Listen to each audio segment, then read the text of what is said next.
The discussion was beginning to flag. The Emperor of Russia replied in an evasive manner.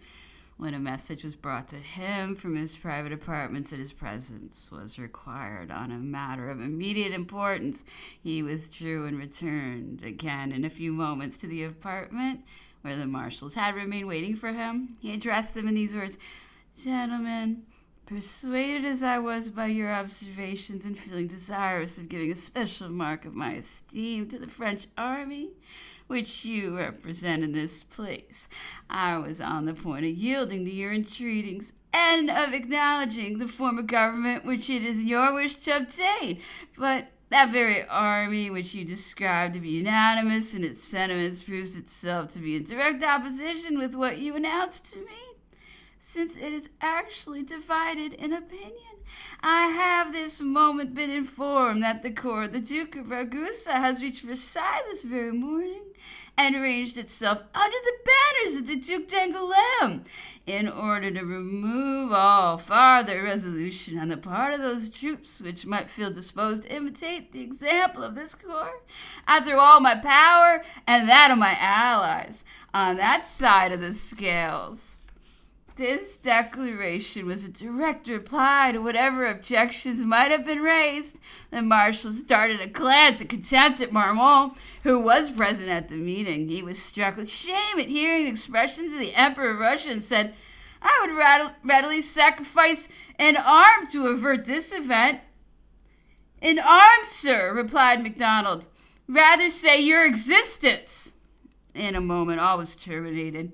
I haven't been told that at the sitting to which I allude, the Emperor of Russia said to Marshal Marmont, "Marshal, you were in a great hurry."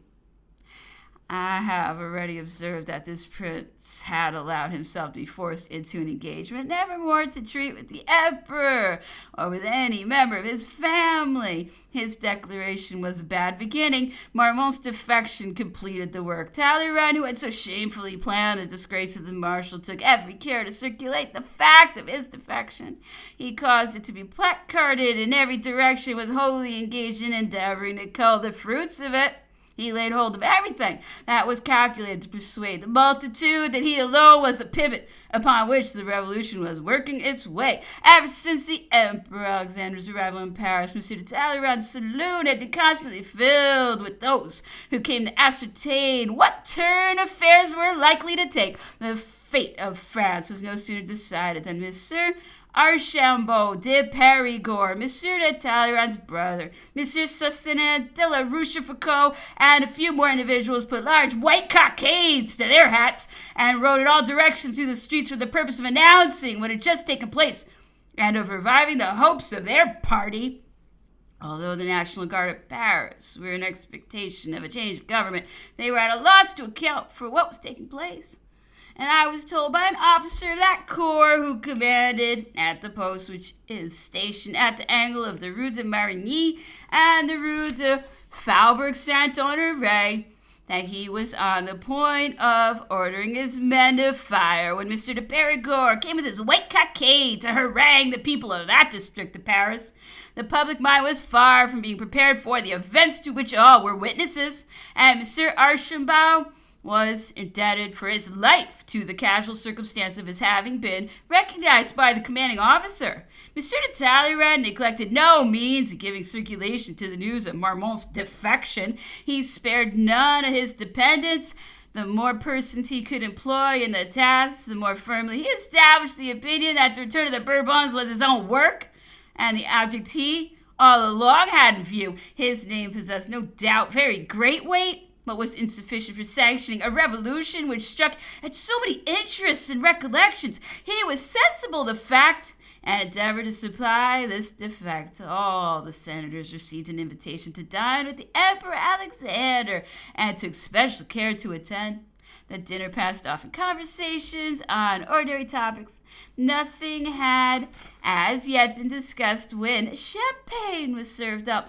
Alexander then rose and, addressing his guests, renewed the assurance that he was very far from being their enemy or the enemy of the French nation. As a proof of this, he said that he yielded to the wishes expressed to him by the most honorable and most distinguished men of the country, and he proposed the health to the King of France. of His Majesty Louis XVIII. The senators conceived that everything had been prepared beforehand and drank success to Louis XVIII as they had done to the Emperor Napoleon. The company withdrew to the saloon, and each one asked his neighbor what had taken place previously to his arrival. The same question was put by all, and all felt persuaded that some deliberation had been held. It did not occur to anyone that they had been the dupes of an act of deception. No time was left to them for reflection. The iron was struck whilst it was still hot. The Senate was convoked for the following day, and the revolution was accomplished. The catastrophe was accelerated because it was felt that any farther delay would considerably increase the objection to this mode of proceeding in the choice of a sovereign. The Senate pronounced the forfeiture of the one and the election of another with as much docility as they formerly evinced in running over the calls for conscription. Although that corps was composed of enlightened men, the greater part of who had been loaded with the emperor's bounties, it did not occur to any of its members to point out that the convocation made was no less treasonable than unconstitutional. It was not urged by any of them that the Senate was made use of as an instrument to destroy an edifice of which it was the conservative body, and that in pulling that edifice to pieces, they were in a great measure crushing their own offspring. Can the senators plead in justification that they were led astray? Assuredly not. It was impossible to speak in plainer language than M. de Talleyrand when he pronounced the emperor's forfeiture of the throne. Whatever might have been the private arrangements of this diplomatist with the enemy, the senators had no right to forget their duty. When the moment arrived for asserting it, they might, by a dignified resistance, have covered themselves with glory, whereas no epithets are strong enough to convey a proper sense of their deserts, especially on a perusal in their deliberation of that fatal epic of the article which preserves to them the enjoyment of their respective emoluments. Mr. de Talleyrand was made the tool of an intrigue which induced him to abandon his project of a regency by exhibiting to his view a safe anchorage for his private interests. I have been told by the Archbishop of Mechlin himself that having been to visit Mr. de Talleyrand on the morning of the very day for which the Senate was convoked, he found great difficulty in persuading him to hold to that body the language in which he had spoken to them, and that he, the Archbishop of Mechlin, had himself prepared the speech for him whilst his valet was dressing his hair. He even added that if Mr. de Talleyrand had found another speech in his pocket and drawn it out instead of the former one, he was equally prepared to pronounce it. This circumstance will not surprise those who are acquainted with Mr. de Talleyrand. They must on more than one occasion have found him the dupe of an obscure intrigue and lending the assistance of his name in order to raise himself into importance in the public opinion, which only retains the recollection of those names, the appearance of which all political scenes has rendered them familiar to everyone. Many traits in Mr. de Talleyrand's character are exhibited in the picture drawn of Cardinal de Retz. Like the latter, he stirred up all those disorders which were productive of such serious consequences to the state. Notwithstanding that peace was the constant object of his wishes, his natural inclinations were for peace, and he needed it more than anyone else. The emperor used occasionally to tell him that he had given a wrong direction to his course of life. Nevertheless, Mr. de Talleyrand has always had an uncontested field of action. Whenever the shafts of ridicule were to be dealt, or vice was to be the reigning fashion, had the Senate the power to reassemble, unquestionably not without a legal convocation transmitted to each senator by the president of that body, who was in attendance upon the Empress at Blois. Could it deliberate in a city occupied by enemies who were at war with the nation? What might not be the consequence of such an assertion?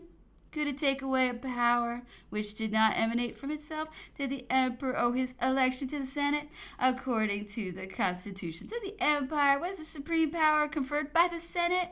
Certainly not. And the emperor himself had refused the suffrages of its members in any other capacity than as private citizens. The nation itself had individually voted the emperor's elevation to the imperial dignity. The Senate had merely been instructed to verify the votes of the departmental districts and attest the register of them.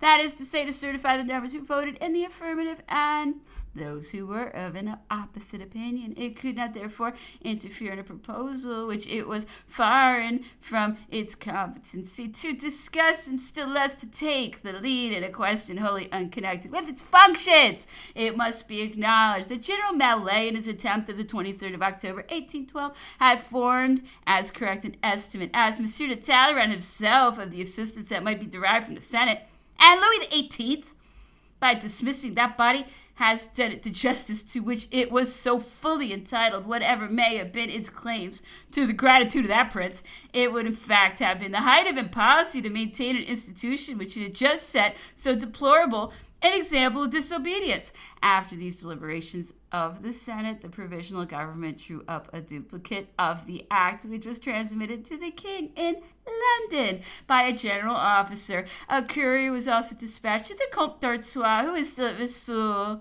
another to the Duc d'Angoulême at Bordeaux, and a third to the Duc de Berry at Jersey.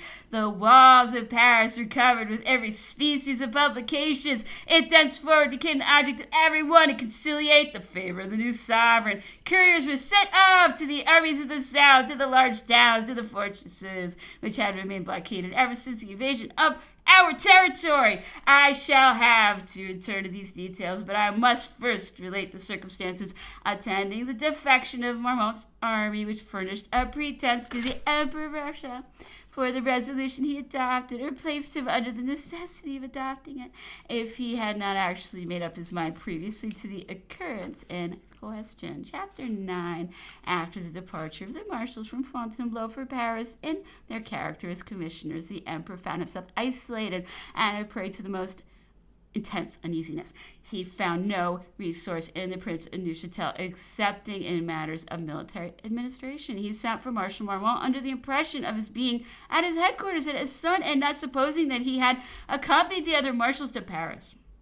His son is at the distance of 6 leagues from Fontainebleau. The emperor, whose impatience made him overlook the length of road to be traveled over, sent several officers in succession to summon Marshal Marmont to his presence.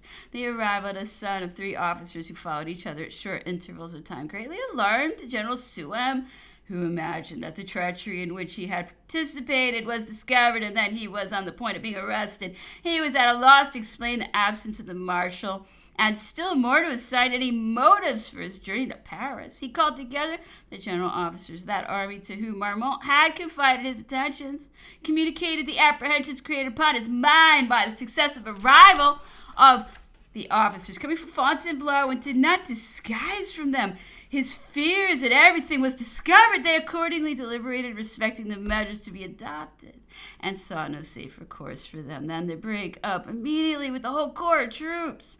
This resolution was adopted and carried into effect on the very day on which Marmont had quitted his headquarters.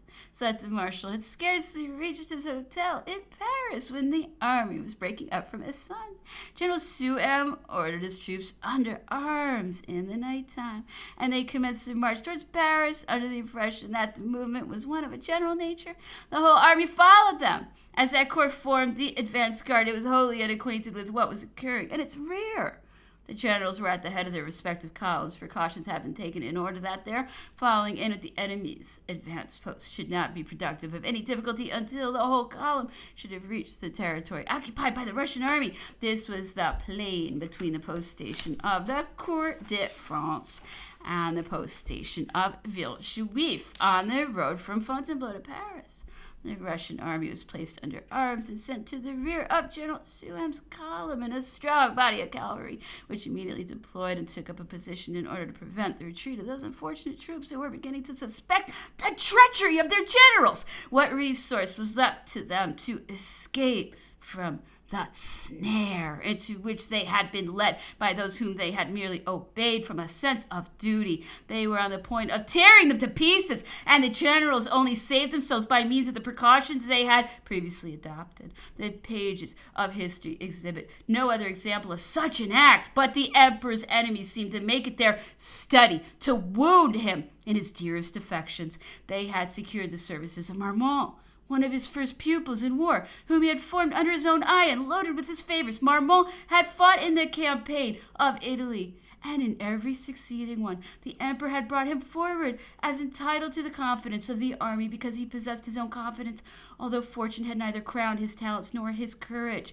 Marmont, in short, whose future career the emperor had felt delight in anticipating, was the very man selected for the attacks of intrigue and imposed upon so far as to be induced to place his chief at the mercy of the allies by throwing open to them an easy access to the asylum where he was at rest under the fidelity and protection of those legions from which he was on the eve of separating by the mere law of necessity. When the emperor was apprised of this defection, his ideas assumed a darker coloring, a circumstance easily to be accounted for. Although he had spontaneously made an act of self-abnegation, he nevertheless foresaw all the evils that were impending over France, which the work of seduction had just deprived of a third of its remaining power. He was still ignorant of what had occurred in Paris since the arrival there of the deputation of marshals, but after what had taken place, nothing farther could have astonished him.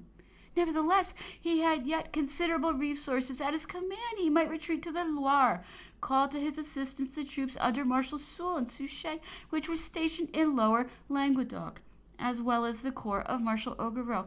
In a case of necessity, he might even have thrown himself into Italy with all the troops that would have consented to follow him. In that country, the cradle of his glory, all hearts were devoted to him, and the interest excited by a hero deserted by so many ungrateful subjects would have collected around his banners a multitude of those men whose elevated minds disdain to consider personal sacrifices. Had he adopted this course, many corps of troops would have remained faithful to his cause. A mere consideration of the number of general officers who commanded the fortresses from the shores of the Elbe to the ancient frontier of France will be sufficient to convince anyone of the truth of my assertion.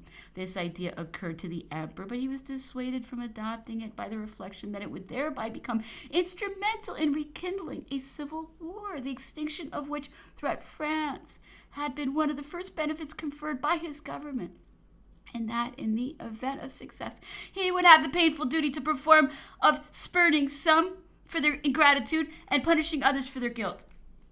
He also considered how difficult would be the task devolving upon him of removing from the minds of the French the blind confidence with which they were surrendering themselves to their enemies, and in short, that since they abandoned him in so important a crisis, the consequences of their imprudence could never be laid to his charge. It was proposed to him that he should abdicate in order to allow freedom of action to all those who faithfully adhered to his cause, and who, at the risk of whatever fate might have befallen them, would have followed his fortunes, whatever course he might have determined to adopt. It was not possible for the emperor to pull down the fabric he had himself raised. His abdication, with whatever character it might be invested, could not be a lawful one unless made in favor of his son. When he received the crown at the hands of the French citizens, he was not put in possession of the right to transfer it to any other than the person pointed out by the constitutions of the state as his successor. Consequently, neither the act of a senate assembled in the midst of the enemy and at the nod of their chiefs, nor the intrigues of a handful of traitors had the power to confer the crown. Still less could it be bestowed by the acts of seduction carried on by foreigners or by the treason of generals in command of corps of troops. Independently of this, the defection of the Sixth Corps was only the work of 2 or 3 guilty generals.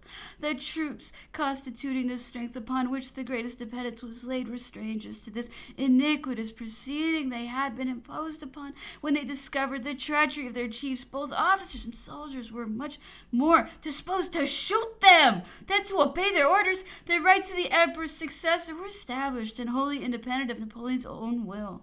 They never could be wrested from him, except by a national vote expressed under circumstances free from restraint.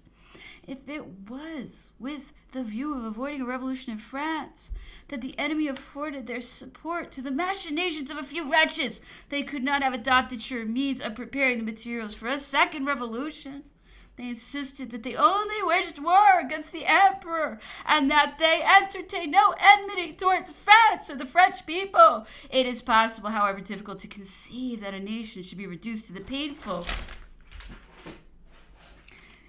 necessity of separating from its monarch when it had lost the power of triumphantly rescuing him from the resentment of his enemies, who thought proper to charge him with all the evils with which they alone were afflicting mankind. The sacrifice of the persons of the monarch being, however, obtained, what occasion was there for depriving the whole nation of the enjoyment of those rights which it had purchased at the cost of such extraordinary efforts by wresting from it the first of human prerogatives, that of framing its own laws and government.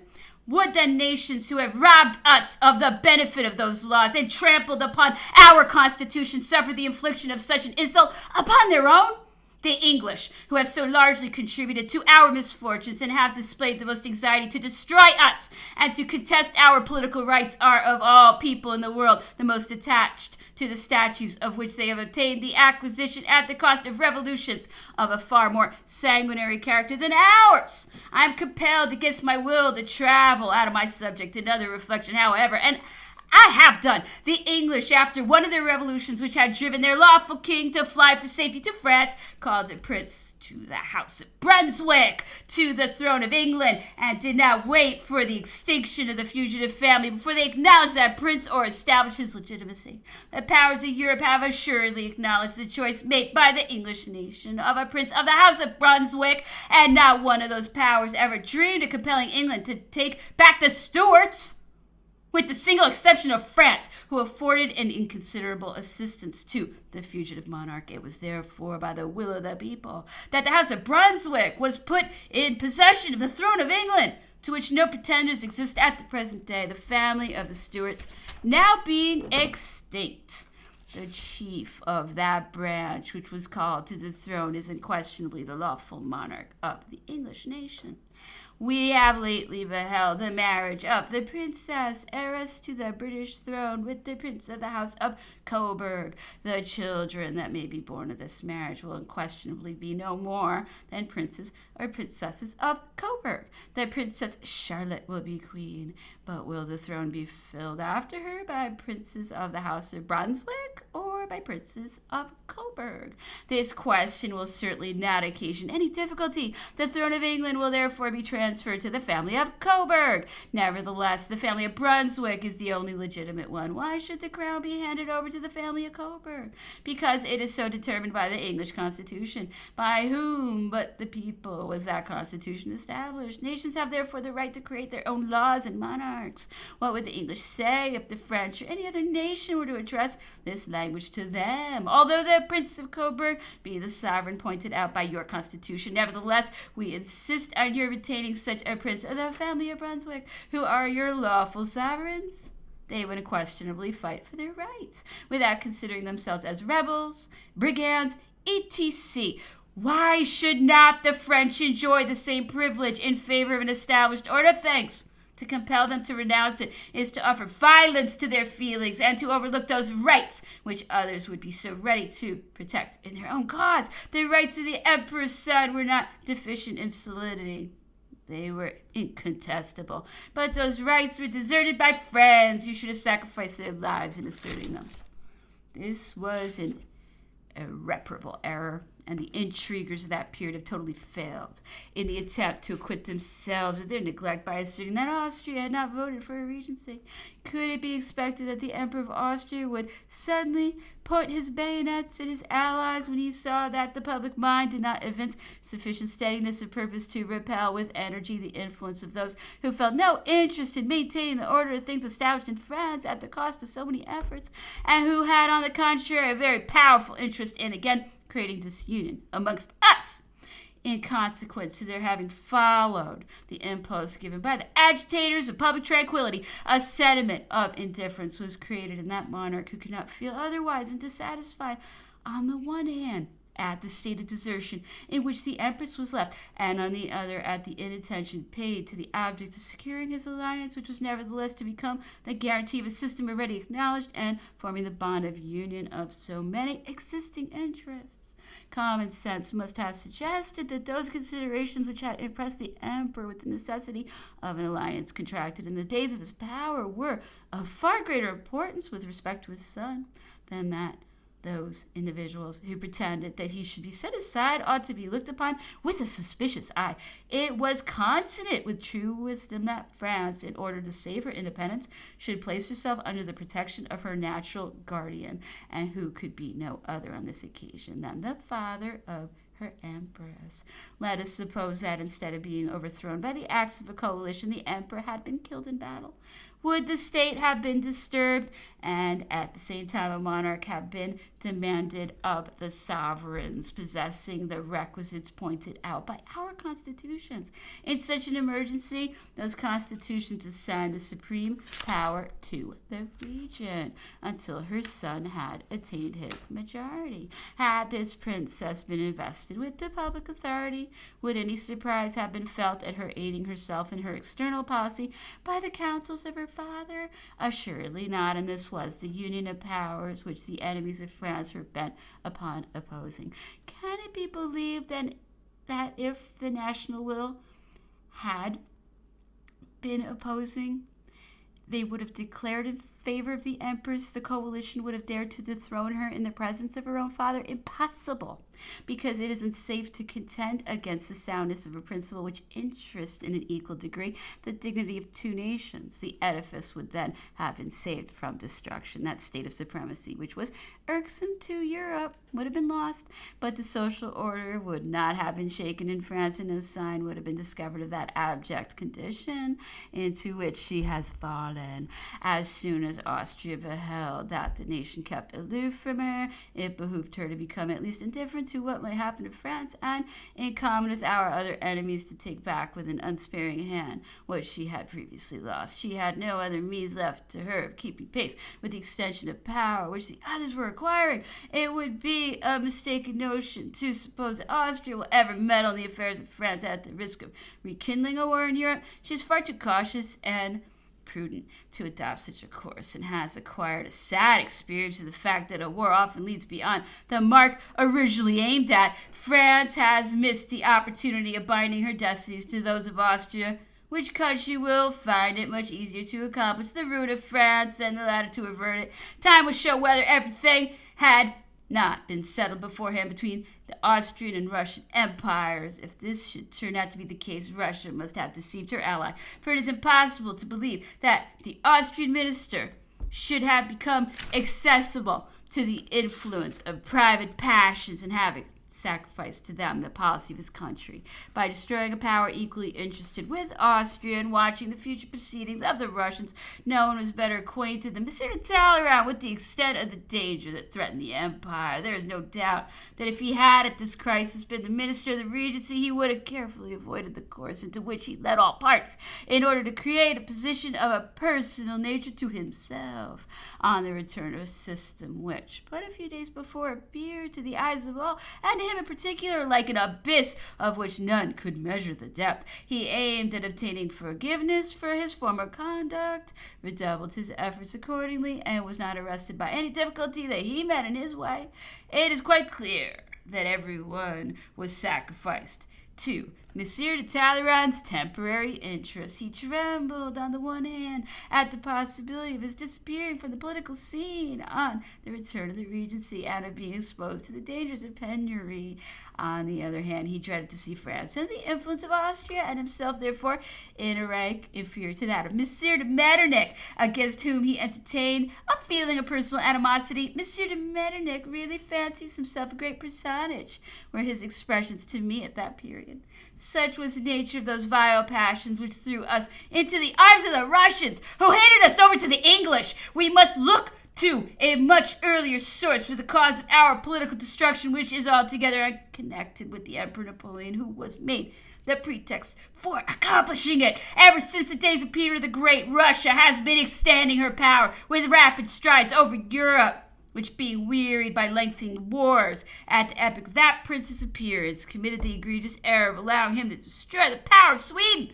Europe has since acted a still more injudicious part by suffering Poland to be swept from the list of nations and Turkey to be subjugated by Catherine II. The partition of the thrones of the Iagallons was no longer accomplished than Russia employed every means of acquiring influence in Germany amongst a multitude of petty princes whose attention has constantly been turned to a more powerful state that has grown upon them in consequence of the state of vassalage in which they have been held by the Germanic Empire.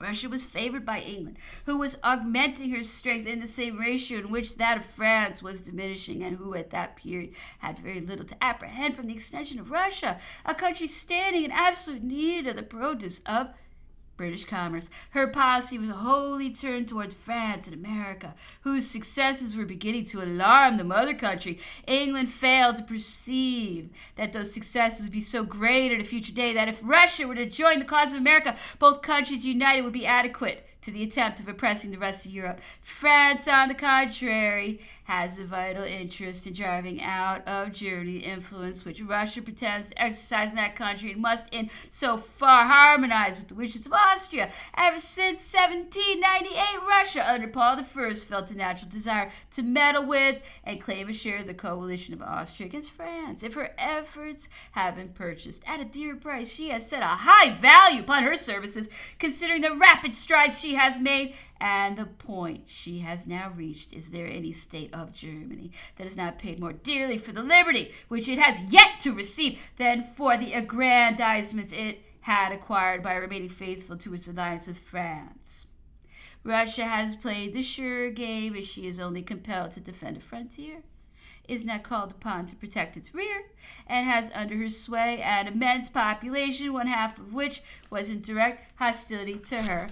A quarter of a century ago, the population has now fallen to the lot of a few Russian lords, just as the cattle grazing upon any land is the property of the landlord. Such, however, are the principles in adherence to which Russia has triumphed over liberal ideas, and has, under pretense of protecting the liberties of Europe, poured her Asiatic hordes into the capital of France. Before a second reign shall pass away, Europe will see how her liberators have profited by the lesson. Catherine II had not in her dominions a sufficient number of men capable of reading and writing to supply one for each village.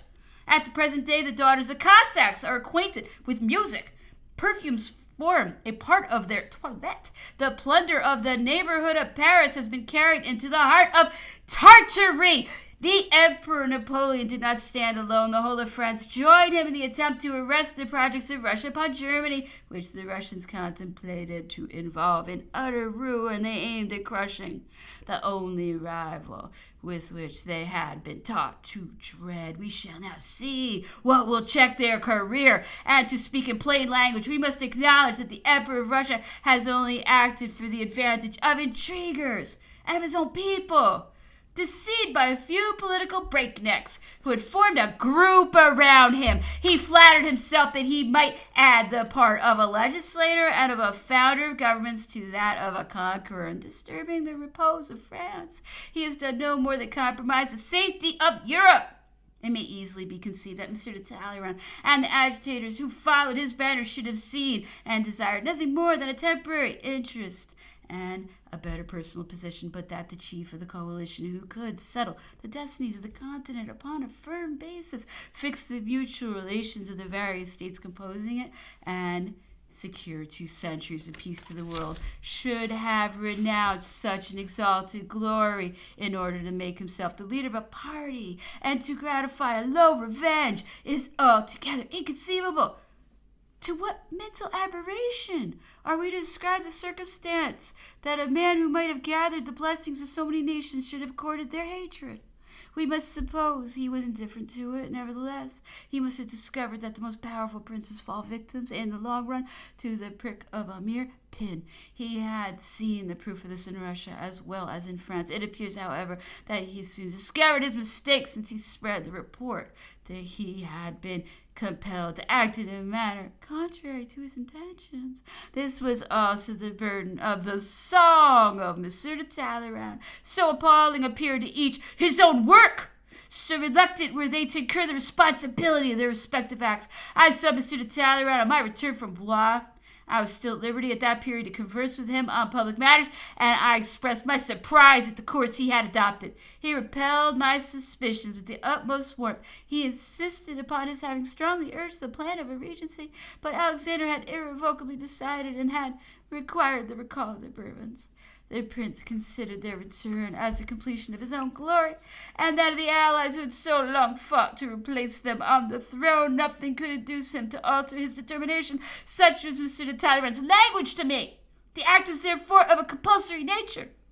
There was no choice left. This, however, is one more combination to be added to the rest. We shall see how they will steer their way through and shall act accordingly. Chapter 10. Whilst these transactions were taking place in Paris, the intelligence of the defection of the Sixth Corps had reached Fontainebleau. Colonel Gourgaud, who had been on a mission that his son hastened back to the Emperor, that Marmont had entered into a treaty with the Allies, and he was personally in Paris, and his troops set in motion under pretense of marching upon the capital were already in the heart of the Russian columns, and that Fontainebleau was now wholly unprotected. Napoleon could not give credit to so extraordinary a report. He had to repeat it to him, and still refused to believe it. The defection was unfortunately too positive a fact. He could no longer doubt it. His friends, his dependents deserted him. But the army remained true to his cause, and he appealed to its courage and fidelity. To the army, Fontainebleau, the 5th of April, 1814. The Emperor thanks the army for the attachment it has evinced towards him, and especially for its having admitted that France is centered in him and not in the people of the capital. A soldier follows the good and bad fortune of his general and the dictates of honor and religion. The Duke of Ragusa has not inspired his companions in arms with these sentiments. He has gone over to the Allies. The Emperor cannot sanction with his approval the condition under which he has taken the step. He cannot accept of life and liberty at the mercy of one of his subjects. The Senate has taken upon itself to dispose of the French government. It has forgotten that it is indebted to the Emperor for the power of which it is now making an improper use, that the Emperor alone has saved a portion of its members from the storms of the Revolution, drawn the remainder out of obscurity, and protected them from the national hatred. The Senate relies upon the articles of the Constitution for the purpose of upsetting it.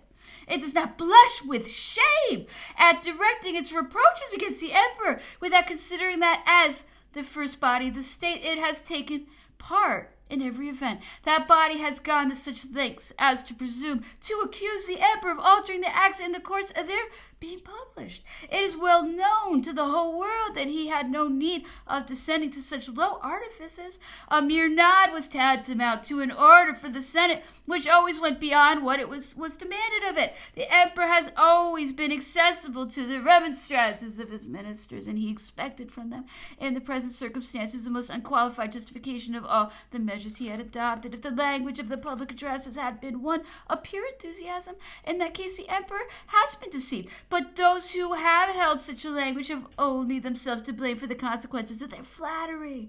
The Senate does not blush at alluding to libels published against foreign governments, forgetful of the circumstance that they were drawn up by its own members. As long as fortune remained true to their sovereign, these men faithfully adhered to them, and no complaint was heard against the abuse of power. If the Emperor had felt that contempt for mankind which has been laid to his charge, the world would now have an opportunity of acknowledging that he had sufficient motives to justify such contempt. He held his dignity from God and from the nation.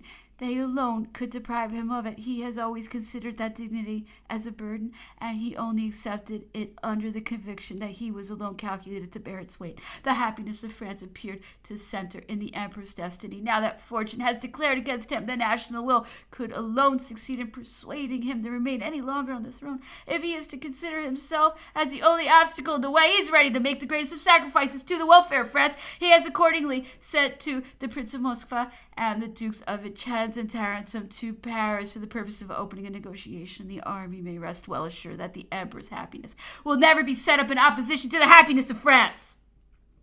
The defection which the Emperor complained of had been the cause, as I have explained, of the failure of the negotiation which he was communicated to his troops, perpetually trembling at the bare name of the father. The Allies had refused to acknowledge the son and demanded the absolute forfeiture of his dynasty. The Emperor was outrageous in so bold a pretension. He had once held out a friendly hand to them after the defeats, and now they were not satisfied with hurling him from the throne, but insisted also upon prescribing his successor. It was far better for him to try once more the chance of fortune. Unfortunately, however, the work of seduction had not slumbered. General officers and commanders of corps had gone over to the traitors. The public papers and reports brought at every moment the news of some fresh defection. It appeared impossible to avoid a civil war. He resigned himself to his fate, and the sacrifice on his part was completed.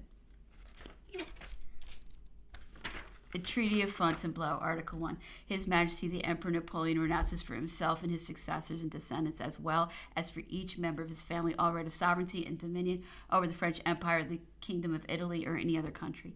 Article 2. Their Majesties the Emperor Napoleon and the Empress Maria Louisa retain the enjoyment of those titles during their lives. The mother, brothers, sisters, nephews, and nieces of the Emperor shall equally preserve, wherever they may be, the titles of princes of his family. Article 3.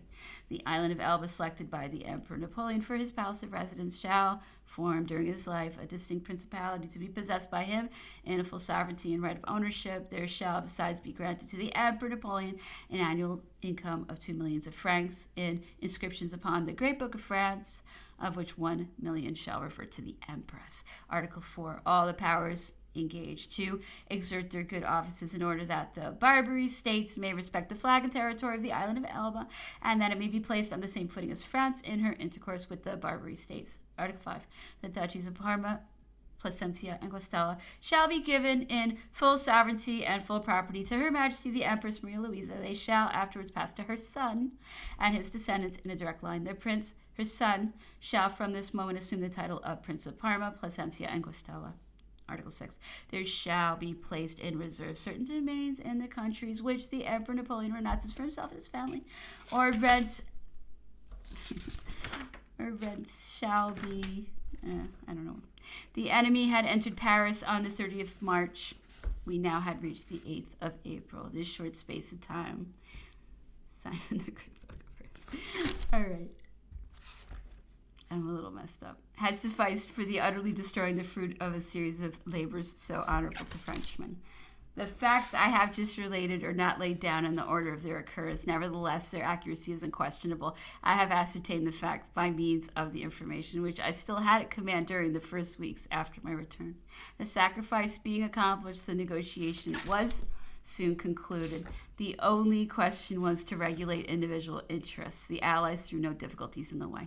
They offered Corsica to the Emperor, who refused it, foreseeing that sooner or later they would find him to be too near to France, and he would be under the impossibility of defending himself if it should be attempted to force him out of his asylum. He told me himself, after his return from the island of Elba, that when he found by the conduct of the king's government that he might again be called upon to appear on the public scene, he had more than once experienced regret at not having accepted the island of Corsica. He gave the preference to Elba because it could not give umbrage to anyone, nor create any alarm as to the future application of the means which the latter island might place at his disposal.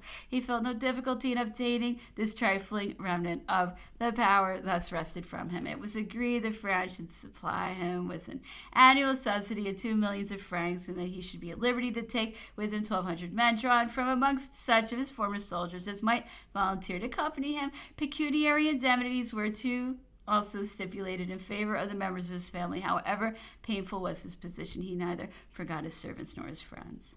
He asked that the arrangements which he had adopted in their behalf should be respected, that they should not be disturbed in the possession of the property he had bestowed upon them, such as donations of annuities upon the state and upon Napoleon of Milan. He stipulated that out of the private funds which he relinquished to the crown, there should be reserved a sum of 2 millions in favor of a certain number of officers whom he pointed out.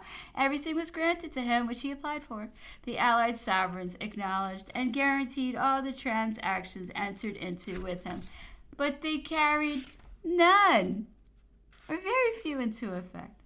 The fate of the Empress was regulated in a similar manner. She was at first to have the grant of Tuscany, and yet she only received the Duchy of Parma and Plasencia. It was to be supposed that the conditions of those different treaties would be strictly fulfilled, for indeed the inheritance was sufficiently splendid to admit of their waiving all objection respecting the encumbrances upon it. This, however, was not the case, and the contrary was soon made manifest. It is time we should return to Blois, where the Empress was staying with her son and the ministers. The Emperor kept her regularly informed of his position and appeared more afflicted at these reverses of fortune on her account than his own. The princess was made to perform certain public acts which could no longer be productive of any good effect. Notwithstanding her youth, she had sufficient penetration to foresee the impending catastrophe. It was proposed to her that she should go to Orleans in order that she might be near to Fontainebleau. She replied that the the emperor had desired her to remain at Blois, and she was determined upon waiting in that town for the issue of events, be what they might. Several officers who had been dispatched by the emperor entered Blois in regular succession. He had adopted this mode of communications because he could no longer place reliance upon any other. He was acquainted with all that had taken place in Paris and no longer doubted the fact of attempts having been made to seduce them from their duty, those who were in attendance about him and about the person of the empress. The events which had occurred on the first days of April were only known at Blois